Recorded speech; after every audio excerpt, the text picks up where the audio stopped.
Diversos problemas de saúde podem resultar na total incapacidade do funcionamento de alguns órgãos.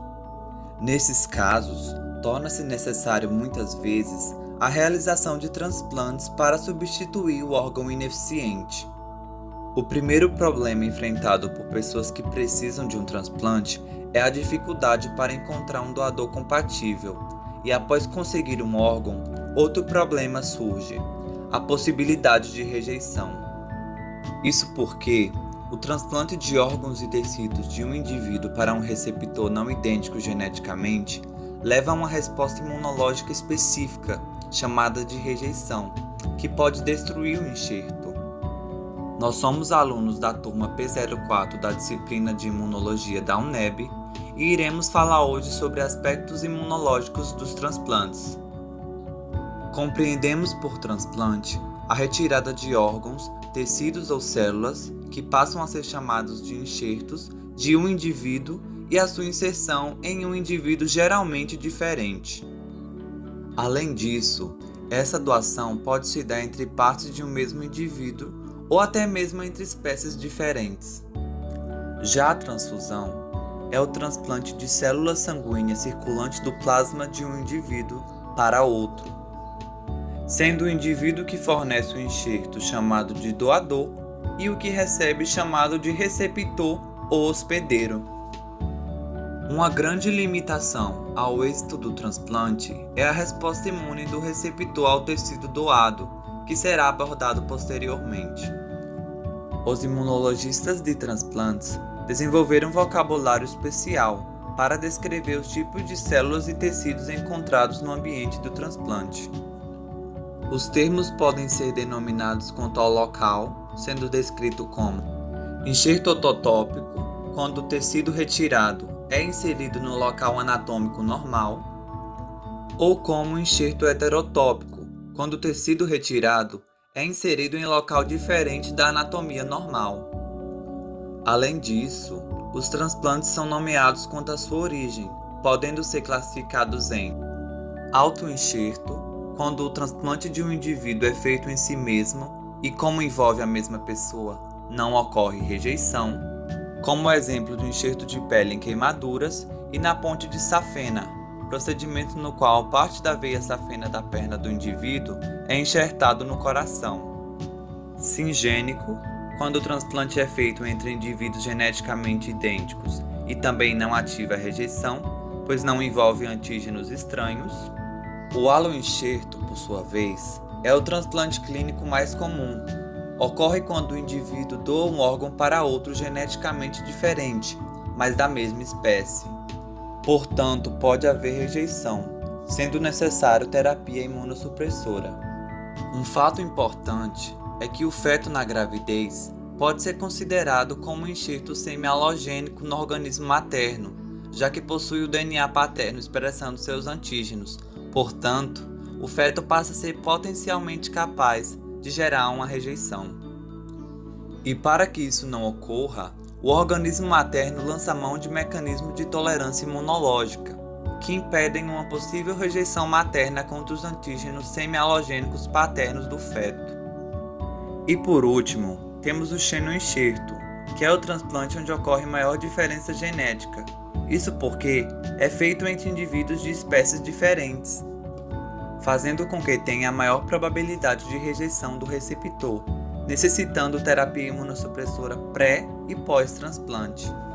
Como exemplo de xenoenxertos, existe o transplante de válvulas cardíacolas do porco para o ser humano e o enxerto de pele de tilápia do Nilo, em caso de queimaduras de segundo grau. Baseado em tudo o que falamos, o sucesso de transplantes de tecidos e órgãos depende do complexo principal de histocompatibilidade, ou MHC, em seres humanos denominado sistema HLA, por extenso, Sistema Antígeno Leucocitário Humano. Essas moléculas estão na superfície das células doadoras e são reconhecidos pelos linfócitos T do recebedor, nossas células especializadas em eliminar partículas estranhas. Seguindo essa lógica, os órgãos transplantados entre indivíduos que possuem MHC idêntico são logo aceitos, pois os linfócitos T do recebedor não reconhecem aquilo como estranho. Já os órgãos transplantados, com antígenos do MHC incompatíveis são prontamente rejeitados, resultando em reações inflamatórias que vão danificar os tecidos transplantados na ausência de agentes imunossupressores. Portanto, os agentes imunossupressores são fundamentais na hora de prevenir a rejeição. A finalidade desses medicamentos é inibir a ativação de linfócitos T do recebedor. Por outro lado, por silenciarem as células matadoras, nossos linfócitos T, pacientes que fazem uso de imunossupressores pós-transplantes se tornam susceptíveis a infecções e tumores. A rejeição do órgão transplantado ocorre quando o receptor reconhece o tecido enxertado como estranho.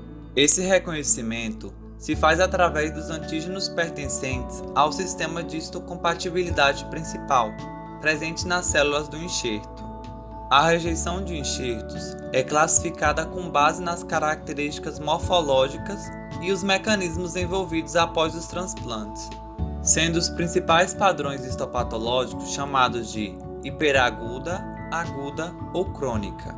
Na hiperaguda, a rejeição ocorre em minutos ou dias após o transplante e se caracteriza por oclusão trombótica dos vasos que irrigam o enxerto, causando a formação de coágulos e necrose isquêmica, que é a falta de fornecimento sanguíneo ao enxerto. Nesse mecanismo, os anticorpos pré-existentes do receptor ligam-se aos antígenos endoteliais do doador e iniciam uma reação inflamatória no vaso sanguíneo, causando a obstrução do vaso que irriga o enxerto, provocando a morte do mesmo. A rejeição aguda ocorre nos primeiros meses após o transplante. Nessa rejeição, principalmente linfócitos TCD8, responsáveis por matar células que carreguem na superfície peptídeos que eles reconheçam como estranhos, e linfócitos TCD4, agentes da inflamação aguda, vão reconhecer antígenos do enxerto, causando a destruição e necrose das células do transplante. Já a rejeição crônica acontece entre 6 meses a 1 ano após o transplante, sendo a principal causa de falha e rejeição de aloenxertos. A rejeição crônica é caracterizada por fibrose e anormalidades vasculares, com perda da função do enxerto durante um período prolongado. Nesse mecanismo, macrófagos irão sintetizar constantemente citocinas da inflamação crônica, proliferando células musculares lisas, que obstruem os vasos do tecido do enxerto, causando sua morte. Por fim, a imunologia do transplante é uma área ampla, que abrange diversos mecanismos de defesa gerados pelo corpo, sendo de extrema importância o conhecimento sobre a área, uma vez que todos os profissionais inseridos na área da saúde participam do processo de um transplante, seja no procedimento cirúrgico ou no pós-cirúrgico, com os cuidados e com a atenção necessária para com os pacientes.